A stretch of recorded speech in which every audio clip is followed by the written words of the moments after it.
everybody. It's Esther, and I welcome you to the Life with Gains podcast. On tonight, we're continuing our series of aiding archers, and I'm really excited about this series. If you haven't watched the first two, please go back and listen to those because they're from some amazing ladies, including the one that I'm inviting on the platform tonight.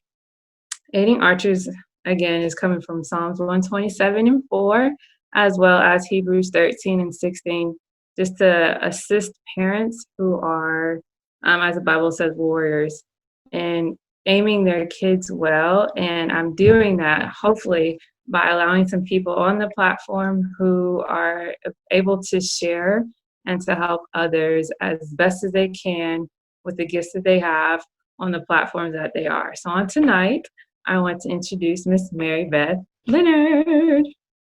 Hello. Maribeth, tell the people how we know each other. So we met my first year teaching. It was a year. We were teaching on the same hall. We were middle school teachers, so in case y'all don't know, middle school is like divided into teams. So we taught the same grade level, but we weren't on the same team. But your team had all the young, cool teachers. So y'all under your wing and let me be an honorary member of your team. Yes, we loved you. You were like, you just fit right in. What was your team? We were the Panthers. What were you guys? We were the Lions. That's right. I feel like that whole building was interesting. I'll say that. Middle schoolers are interesting. I was telling my husband the other day, he was asking how we knew each other, and I was like, oh man, and one year we were trying to get the kids hype for EOGs, and we made a rap to the Fresh Prince. Do you remember? I remember the how hot my ears were because I was so nervous. Oh my gosh. Because seventh graders can be ruthless. Oh man. Yes, they are something else. But I mean, most of them, I think they appreciated the effort. And I mean, most of our kids were good kids. Yeah, they were.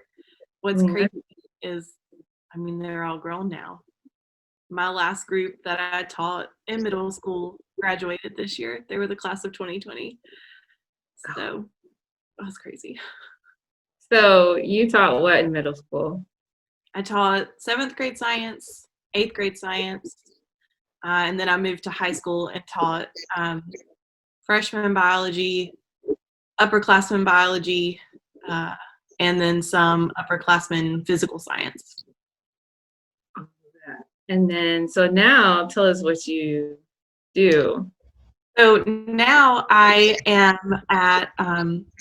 I teach at a community college, and I teach in the college and career readiness program. So I help folks prepare for high school equivalency exams, formerly known as the GED, but now it's just the high school equivalency. There are a few different tests that can get you to that outcome. So I help folks prepare for that. I teach reading skills, comprehension, social studies, science, and math.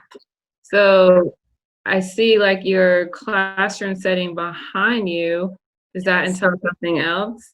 Yes. So I also teach online with a company called VIP Kids, or VIP Kid, excuse me. Oh, there's no S. That's a whole deal. I said, oh. It's a whole deal. It's VIP Kid. And it is a company that pairs native English-speaking teachers, mostly in America, with children in China who are learning to speak English. So it's a ESL program, English as a second language, and it's full immersion. So I don't know any Chinese. I'm trying to learn how to count to 10 from one of my students, but no, language is not my thing. But it's full immersion. The whole point is that the kids are in an environment where they don't have a crutch of their native language. So they have to rely on their English abilities to help them learn. Wow. so I'm like listening to your history from middle school to high school, which I could see where that kind of could come about. But then from high school to college, then as well as virtual teaching, how did you get to those specific points? Um, the move to high school was kind of just for a change of scenery. I wanted to see what high school was about. I liked the idea of a 90-minute planning period to Mm, actually get things done during the school day, because our planning was maybe 45 in middle school, and that was tough. So I just like the idea of high school and the challenge and difference there.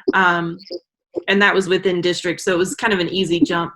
But then while I was teaching high school, my son was born premature. He was born at 27 weeks and had to be in the hospital for about 12 weeks, maybe. mm, And so I had saved up time for maternity leave, but not enough time to be with him in the hospital and then also be with him when he came home. Because when he came home, he was still like a newborn. He still needed that attention and, everything that babies need right when they're born. So I quit teaching and found VIP Kid to kind of help fill in the gaps financially for a little while, and then I needed to either go back full time or find something. So I found the college teaching job is just part time, and so I still get to be home most of the time, but I also get that like leaving the house, having a profession, like fill my cup piece as well. so total, how many years has it been since you've been in the educational realm? I have I graduated 10 years ago, so I've been teaching for 10 years. Wow. All them years under your belt, girl. No, I'm a veteran now. That's so weird to say. Old teacher. It does feel so weird to say. I remember like starting out and looking at other teachers on our hall who were my age, and I thought, man, what's it gonna be like when I've been teaching as long as this person or that person? Did you ever think it would be like this? Nope, never saw a pandemic happening. Okay. And Even that's when I kind of what I want to ask. pandemics, like that was always my favorite unit, and the kids were like, "This will never happen, right?" And I was always like, "Yeah, no, it's good. We got technology. It's great. Never have another pandemic." Whoops. Here we are. Here we are. Oh man, I didn't think about like studying that in science from that perspective. I think I mainly think about it historically, but history involves and envelops it. Man, so with your job at Wake Tech, that was face to face initially? Yeah, so we were face to face for the first year that I worked there, and then I teach Monday through Thursday, and Thursday afternoon I was walking out and my boss was like, "Hey, keep your eye on your email. There's this virus thing we might need to shut down for a little while. Just keep your eye on your email." And by the next morning, we had an email saying that we would be completely online starting on Monday, initially for 3 weeks, then we'd see how things were and reassess. But to make sure that we all downloaded Zoom and sent links out to our students so that they could download Zoom and meet with us for class on Monday. And so basically overnight, we went from classroom to online. We didn't miss any hours of instruction. We picked right up on Monday online, and I've been doing it ever since. Oh my gosh. So from what you look or gathered from how this spring went, what were like a couple of things that worked for you in that transition from face-to-face to virtual? Whether it's like a tool or an app that was like, oh yeah, this really works for us. I don't know that there's any one specific tool. I think choosing something and sticking with it is really big, especially as the teacher. I knew that most of my students had a Gmail account, so we would be able to use Google Classroom. They would be able to log into that. So I set up Google Classroom and was using that with my students and just keeping communication consistent there. I didn't say, oh, I don't like this, I'm going to switch to that. Keeping something consistent, it was really helpful for my students because they always knew where to look. I would also say over communicating worked well. I emailed all of my students, other instructors were emailing, my supervisors were getting in touch. We started texting and calling, just trying to get a hold of folks any way we could to make sure they knew. Well, first to make sure they were safe. My students are a pretty vulnerable population considering who essential workers are right now. Folks without high school degrees are folks who are working in grocery stores or food delivery or bus driving. So, at first it was really just to like, hey, are you okay? I haven't heard from you. And then we're still doing this. You've still got goals. Let's keep at it. So I would say over communication was like a really big thing, along with consistency of platform.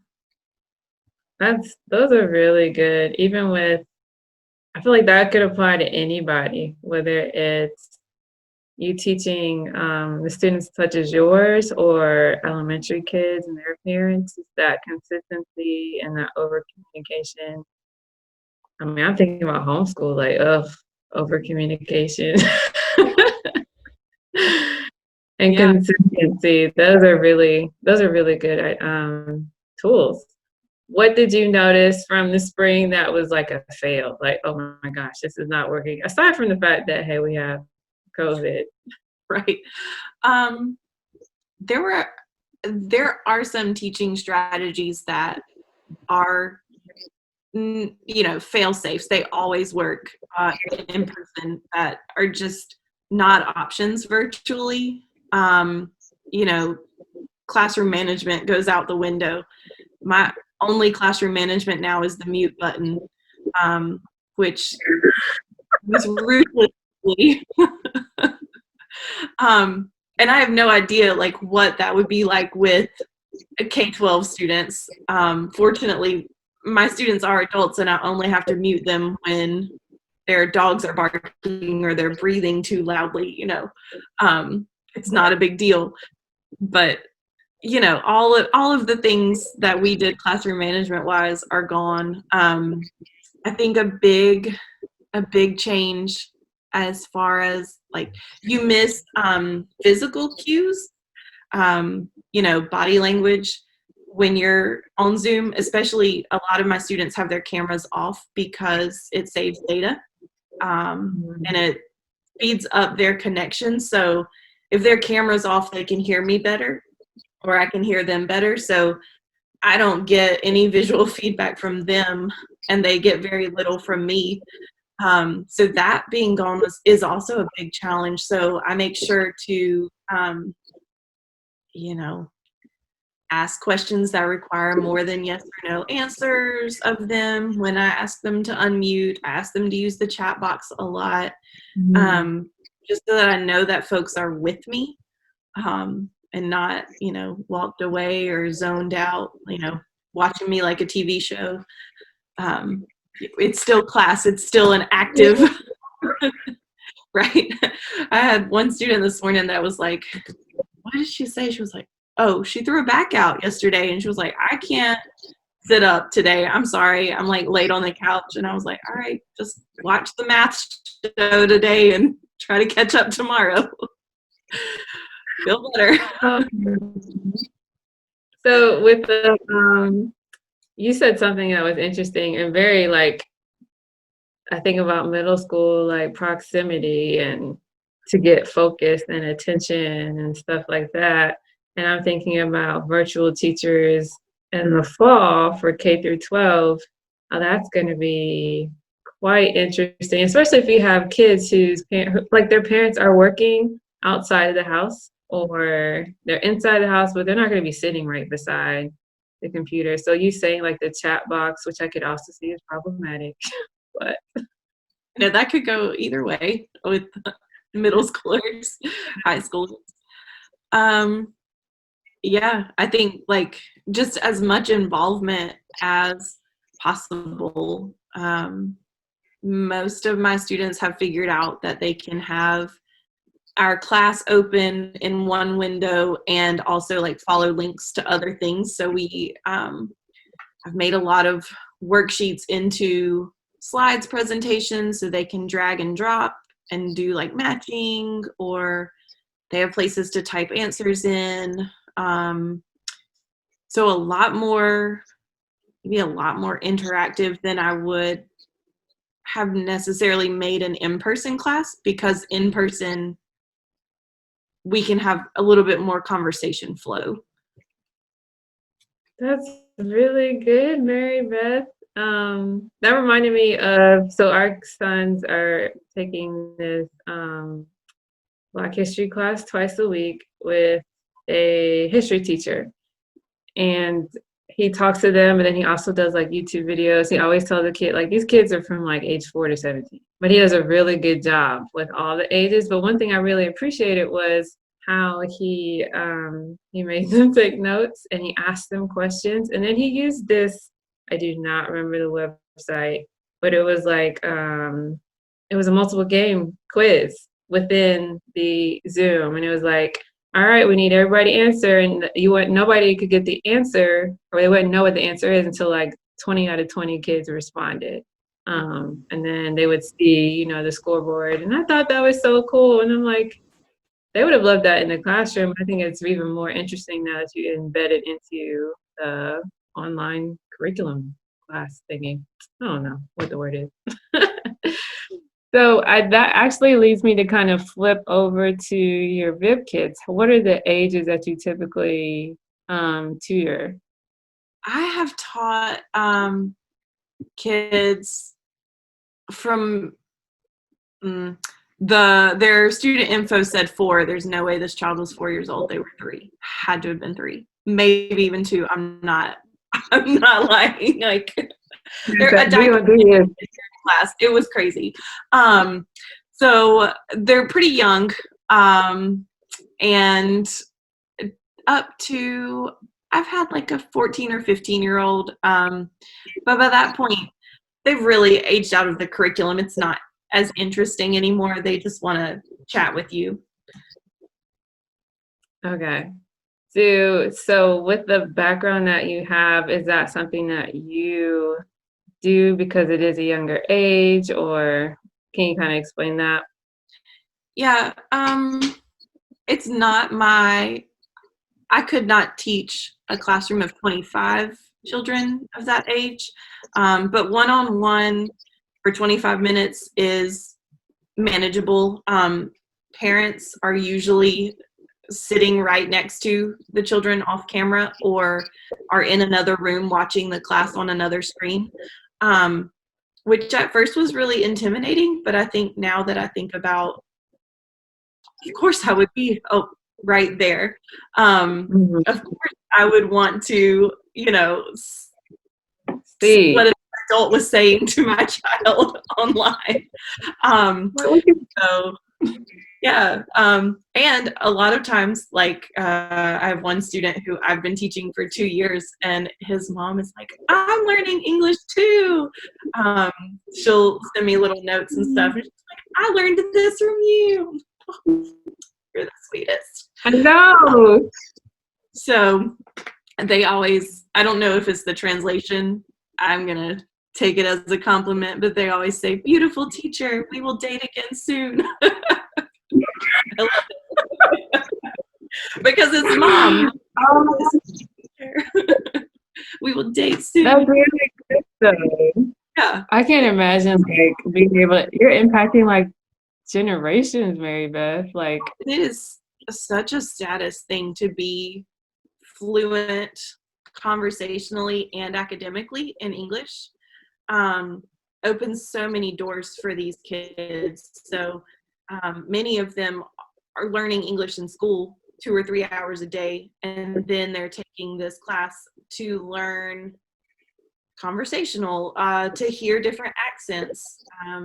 Most kids pick up different teachers throughout the week, so they may hear me with my Southern accent on Monday, and then they hear, someone teaching from somewhere Boston and hear their accent later in the week, and they're seeing the same vocabulary and doing the same activities, but they're hearing different accents, and that can also be really valuable as far as, what their goals in life are. I think it's a big status symbol from what I'm learning in China to be able to come to the US for college.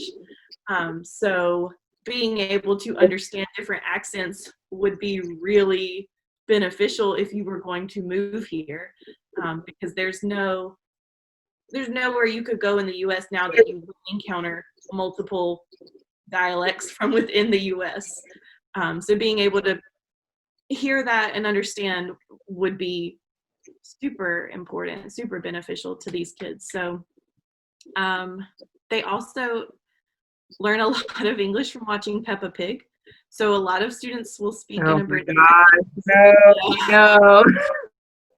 I'm like avoiding that in my house as much as possible. But it is interesting the things that students will say, and I have to like stop and think like, that's not what we say here. Well, how do I explain that, like in England they say this word, but in America we say fish and chips is always one. Kind of toy French fries, and the kids will say chips. I'm like, no, they're fries. Oh. Fries. Okay, so let's hit on that. You have the props. How do those have those been like key? Yes, so these are super important, especially with the little kids. I don't do this with my adult students, but anything that we're learning about, it's great to have something to show. So either, all this toy food that I have stolen from the play kitchen, found at the dollar store and bought 2 packs, one for my son and one for me. Okay, dollar store, let's go. Yeah. So the kids, it's really helpful for students to see what you're talking about and see it in a different way. There's always a picture in our lesson, but it's also nice to have something that I can show like all the sides of or interact with. I don't know, bananas always become phones in class, and doesn't matter your age, doesn't matter where you're from, this is hilarious. I love it. I think that's something teachers here could also benefit from, whether it's, first grade words or vocabulary with literature books, like having, maybe not, you won't have something tangible, like if you're reading Romeo and Juliet, but you could have something like visual or that's present there that would really help. So that's a really good idea. What about your school over there? Is that a VIP kid thing or is that a Mary Beth thing behind you? Oh, this is all required for VIP kid. I was in a meeting the other day and they were like, how did you make that virtual background? It looks so real. I was like, this is my wall. Look, I can take things off. But yeah, I do tech stuff on the side too. In all my free time. So VIP Kid requires us to have a educational background. They want it to look like class. I don't know. Maybe they think that students will take it more seriously if it looks like class. And a lot of that job is putting on airs, maybe like keeping an appearance. You need to look professional. You need to have a professional background. Parents, I'm an independent contractor. I'm not guaranteed to ever teach. I woke up Saturday morning expecting to teach 4 classes, and overnight 3 of them had canceled. So I went from making 4 classes worth to making 1 class worth that morning. Yeah. It's all at the will of the parents. So, it's important to keep all your certifications up to date and keep yourself in your classroom looking nice, so that parents will take you seriously and continue to book with you. I think that's really cool though because it's per session, right? You get paid per class. Okay. Yeah, there are some bonuses thrown in here and there based on how many you teach or get different ratings. It's kind of like your Uber driver. I get a rating after every class. Parents can give me between 1 and 5 apples and leave a comment. And those are always very interesting because parents leave their comments in Chinese and then some algorithm translates them. And so, just like in English, we have idioms and sayings that don't make sense in context or out of context. I had a parent the other day comment that I didn't drain the chicken blood in class, I believe was the phrase. And I went back, and because sometimes, like, I had taught a lesson that morning, I didn't think it was this child, but I had taught about life on the farm, and we had talked about like horses and cows and chickens. And so I was like, well, like, did I do something like culturally inappropriate that I didn't know about? Yeah.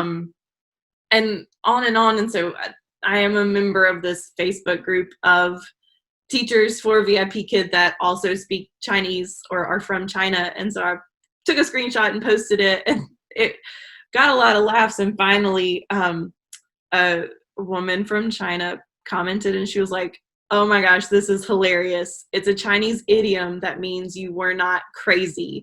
You didn't, like, go all out. You weren't over the top. You had a very calm presence in class." And so I was like, that is bizarre. And she was like, well, it's just like you telling someone that it's raining cats and dogs outside, and they go like an Amelia Bedelia book, like you go out and you're looking for cats and dogs falling from the sky. So that was really funny. Usually the translations are off, like instead of we'll make an appointment or we'll have another class, they say we'll date again soon, like things like that. Like, what they mean. Like you're setting a date. I could see that.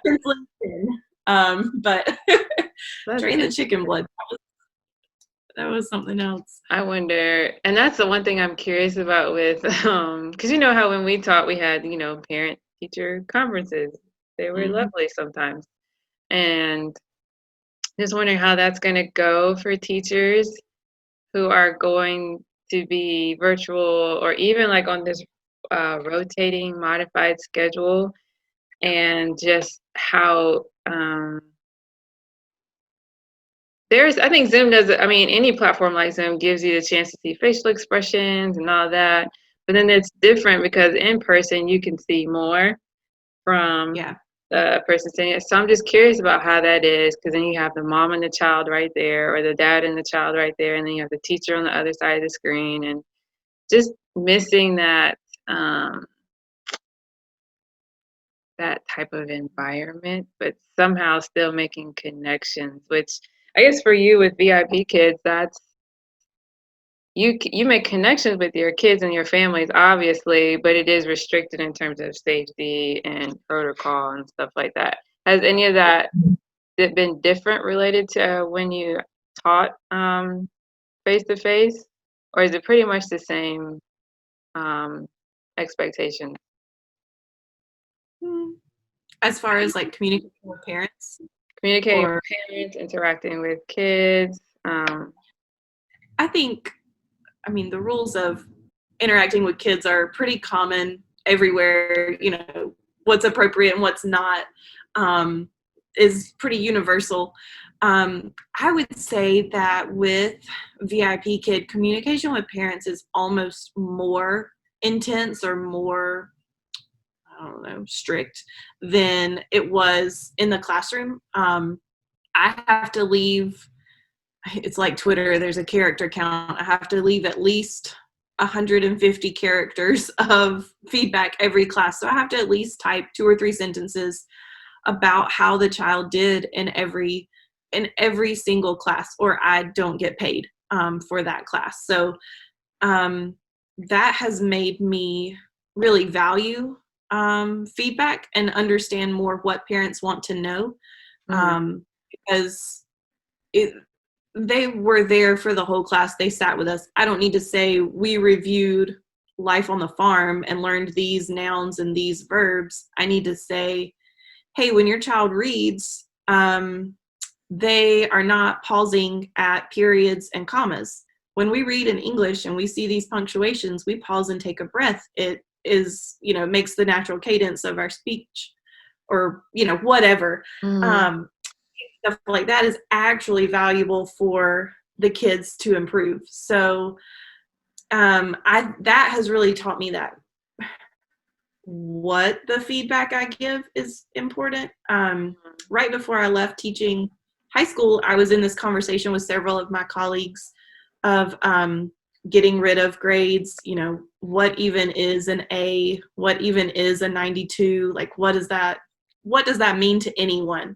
And talking about how kids really need to know what they've done and how they can improve, or what they've done and what they didn't do, things like that. And so all of this has really kind of shaped my ideas of how to communicate with kids and parents, because parents expect number grades and letter grades. That's what we've always had. So making shifts like that require a lot more back and forth and a lot more details. And so the program that I teach in now, we don't have grades, because the whole goal is to take this test and get your high school equivalency. So it's just really nice to kind of have this, I don't know, kind of come full circle and have this background of giving rich feedback, because that's what my students want and need. There's an essay component of their exam, and if I say, good essay, you made an 80, that doesn't mean anything to them about like taking their exam in a few weeks. So learning how to give really precise feedback, like, this is not a thesis statement. Needs to look like this. Is important. And I think that's really going to be important for those virtual teachers this fall. I think everyone around us is going to be virtual for a while before they go to that hybrid model. And I think that like very specific feedback to each child and often is going to be really important. It's going to be hard. Yeah, I was gonna say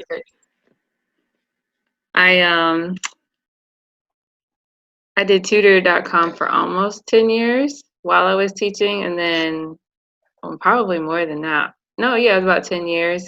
And feedback, I don't know that it was that important, but in the process of like proofing essays, they were big on, you don't just tell them this needs to be corrected, but you need to be able to ask them questions and get them to kind of see what's wrong and then explain the process of how to get it right. And as I'm thinking about a previous interview, I think we were talking about the Socratic method, that like this idea of just continuing to ask questions so that we can identify like where there may be breaks in the process. And then that's what we hit on, and making sure we're like assessing our kids to see what they do and don't know, and make their strength stronger, but also like, okay, how can we make your weaknesses, improve your weaknesses? So I think that's, gosh, Maribeth, that is so good to me, because I'm sitting here like, even at home, like that could be good for my kids. I could be like, okay, the room looks horrible still. I mean, I wouldn't say that.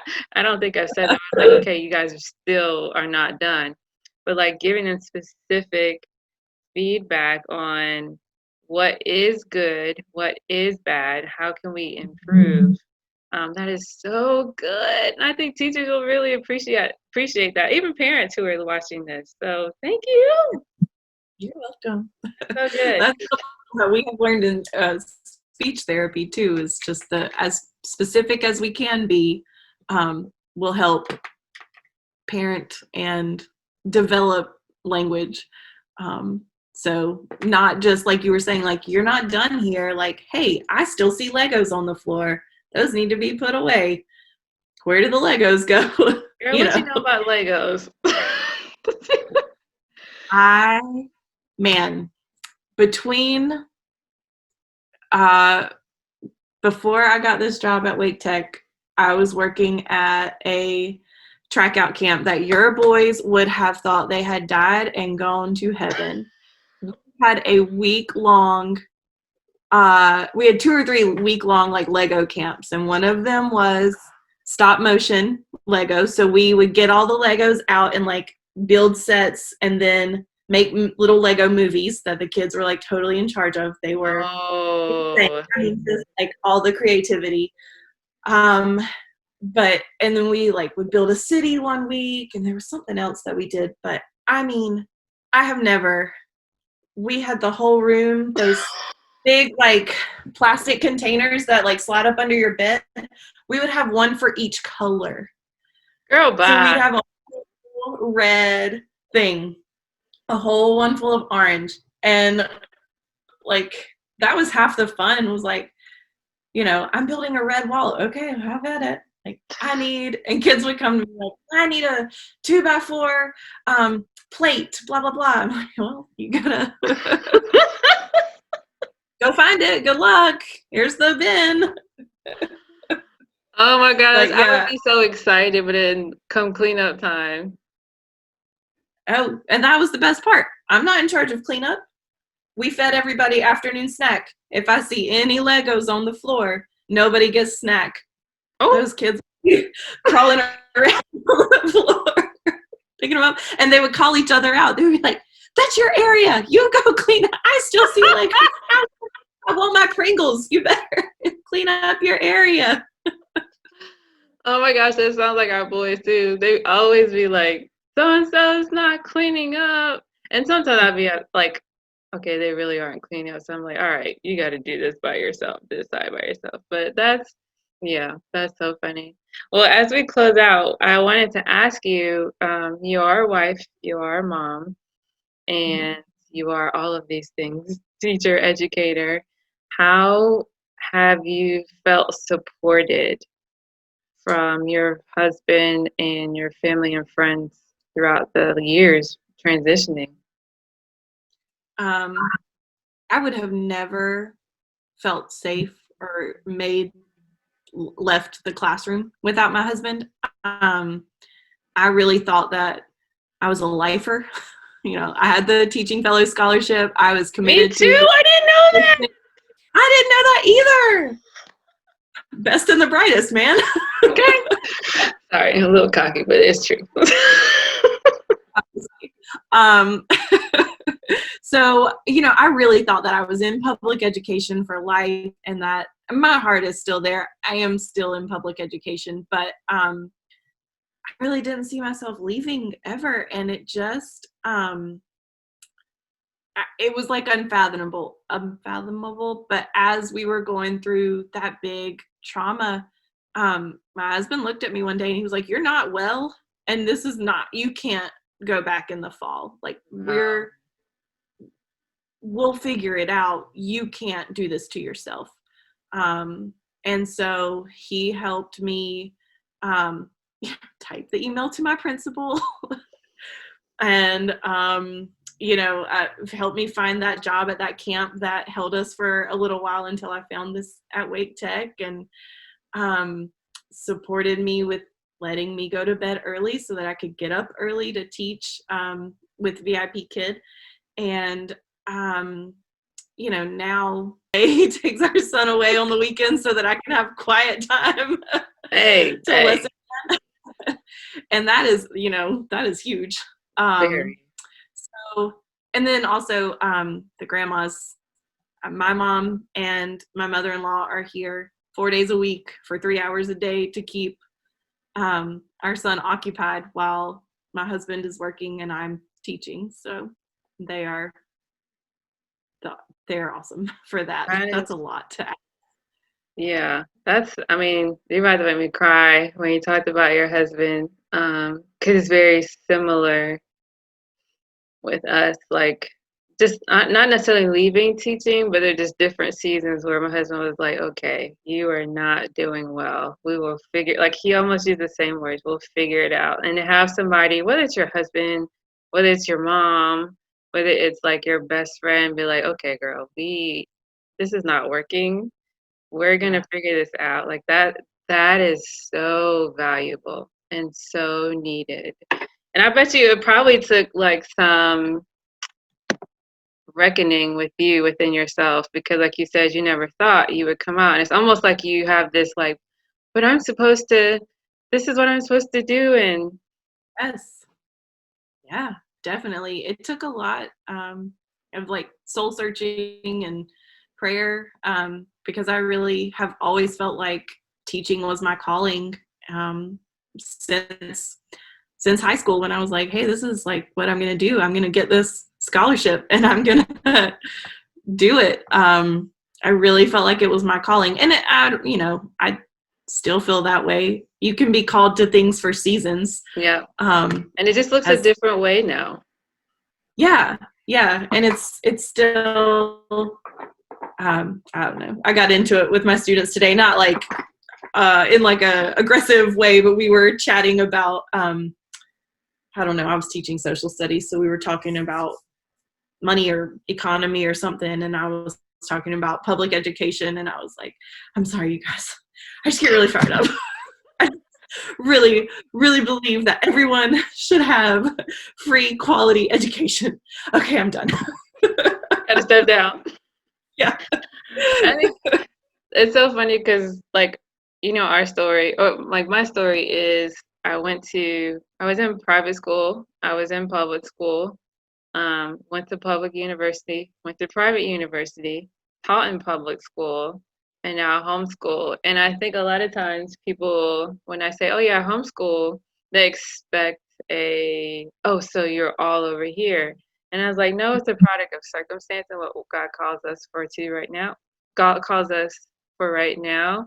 But best believe, like public school is not it is no joke, and it is so necessary. That's why when like all the decisions with this fall and the teachers, like I'm like, oh my gosh, like I'm feeling for my coworkers or well previous cohorts because that's like you miss your kids, you miss your classroom. It can get frustrating sometimes, but this is also your job, and then you got to do like Yeah. it's a lot, and I just get oh yeah, that's another.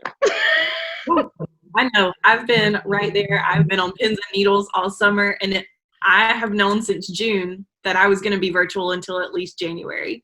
That was the decision that my boss made, and so I, I wasn't sweating for me, but for Right. all of my friends who are still, in public education and making decisions for their children. Like they're not making decisions for themselves going back into the classroom, but what do they do with their own children? Like, is it safe for their kids to go to school if they're at school being exposed to all these kids? Like, how much contamination can come into your house in one day? In 1 Right. week? How do you feel? But if you are at work teaching, what do you do with your children if you sign them up for virtual academy? I mean, it has just been so much, so much. So much. Just I'm like, Jesus, Jesus. I mean, like, I literally have just been praying for, I mean, thinking about our friend who literally just had a baby. Well, similar story as yours.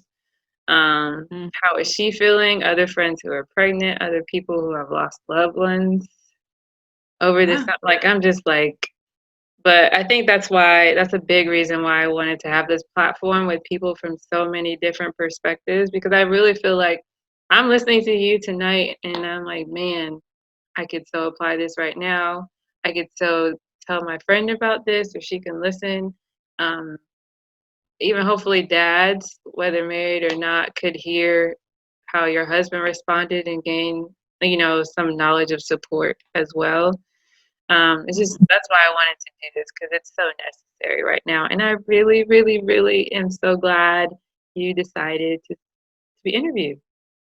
Yeah, thank you. Thanks for having me. This has been like a really enlightening conversation for me too. Every time I talk about teaching, I'm like, oh yeah, I do that. Oh yeah. I'm like doing a good job. Oh yeah. Not like I'm not tooting my horn, but it's easy to get into your think about your faults when you're reflecting on your day and how could your class have gone better. And then I'm sitting here talking about the big challenges that I've overcome since March to teach virtually, and oh, I'm doing fine. Yeah, It's you're great. girl. Yes, you were doing so well. So for those of you who are watching, please, please make sure that you hit subscribe on the Life with Gains YouTube page so that you can come back and listen to this over and over again, as well as the previous interviews. If you're on Instagram, you can follow me at life with underscore Esther. Life with underscore Emmanuel is my husband, and then Life with Gains podcast as well. You will also be able to find us on Facebook at Life with Gains. Thank you guys so much for watching, and we'll see you next time. Bye.